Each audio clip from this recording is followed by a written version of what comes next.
Hi everyone! Welcome to another STEM tutorial. Today we'll be looking at the secant method, so let's get started. In today's video, we'll continue looking at finding the roots of singular nonlinear equations. So as we said in the past videos, looking at what x gives me an f of x of 0. So again, we're looking at the same cubic equation, which has one real root. So we can see the f of x of 0 is located approximately here. And in our past videos, we've discussed the bisection and Newton method, so feel free to click on the links that we've written below. In this video, we'll be looking at the secant method. So again, we've outlined the 3 steps that you need to follow to find your root with the secant method. So in this case, we again need to guess 2 x values. So for the Newton method, we only had to guess 1 x value. Here, we have to again guess 2. So I'll just start by doing this right away. So I'll write down that for our first iteration, we're going to say that x1 equals 6 and x2 equals 4. And so we've chosen these values for the demonstration on the plot. So here we have chosen our x1 equals 6 and our x2 equals 4.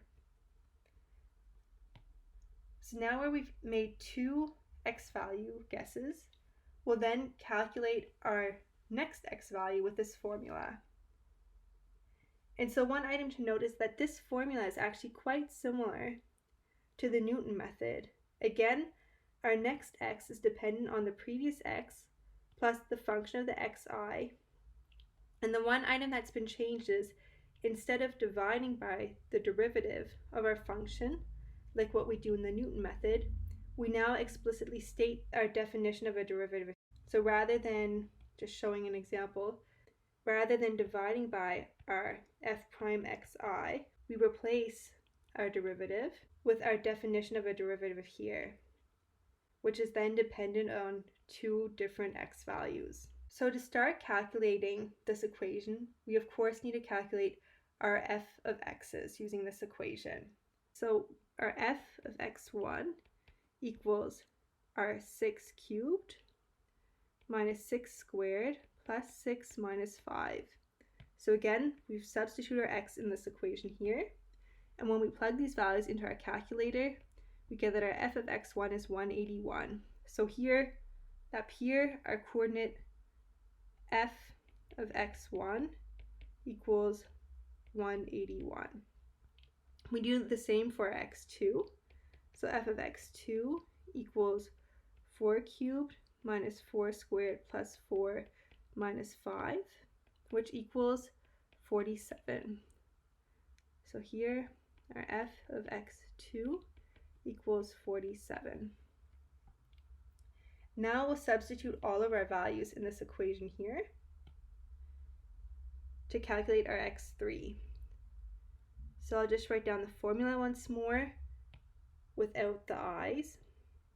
So here our I equals 2 since we have 2 x points, and we get x of 3 equals x2 minus f of x of 2 times x2 minus x1 all over f of x2 minus f of x1. And so substituting in the values, we know our x2 equals 4. So we have 4 minus the corresponding f of x2 value, 47, times 4 minus 6 over 47 minus 181. And when you type this in your calculator, you get an answer of 3.3. Let's just look back at the plot right here to see what we're doing in the secant method. So essentially what we're doing is we've established 2 x points, and now we're drawing a secant line through these x points. So a straight line through these 2 x points. And we look at where is this intersecting with our f of x equals 0. And this point of intersection is our x3, which we've calculated to be 3.3. And so now in our next iteration, in iteration number 2,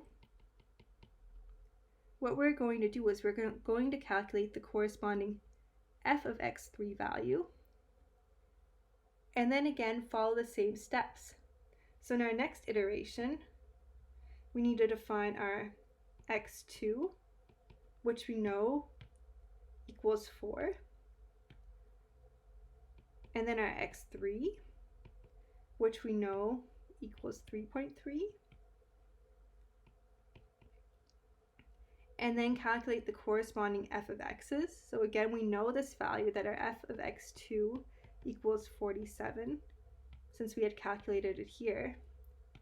And all we have to do is calculate our f of x3, where I won't write down all the steps, but it equals 23.3. And so here, if we again refer up to the plot here, I'm just going to write down that our f of x3 equals 23.3.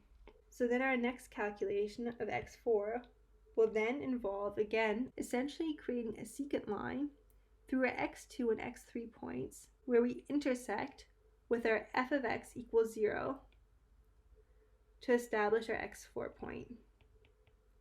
And like this, we continue to draw secant lines through our last two x value points until we approach our f of x equals 0, which is located approximately here, and meet our stopping criteria. So here again, in this case, like in our last videos, we'll just say that our f of x is less than 0.5.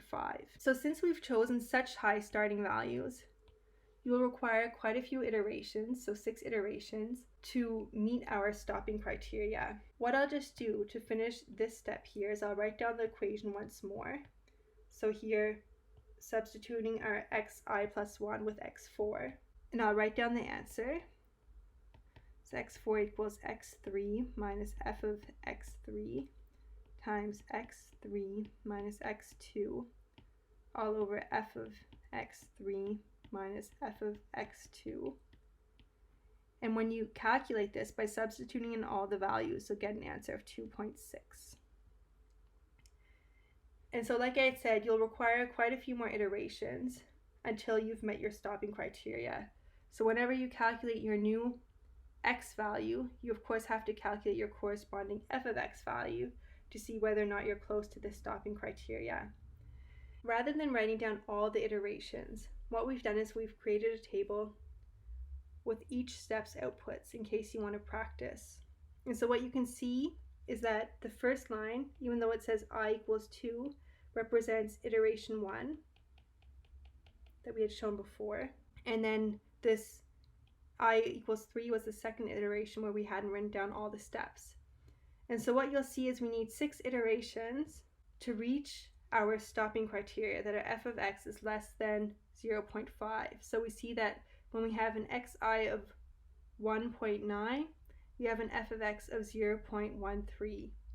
And so with this, we can stop iterating and say that our solution, our root, is located at x equals 1.9 with a value of 0.13.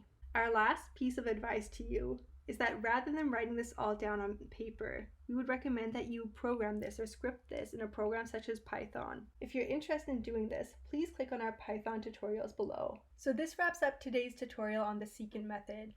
If you enjoyed this video, please hit like and subscribe below, and check out our numerical methods playlist on YouTube. Finally, for more exercises and quizzes, check out our website, stem-tutorials.com. Thanks for watching.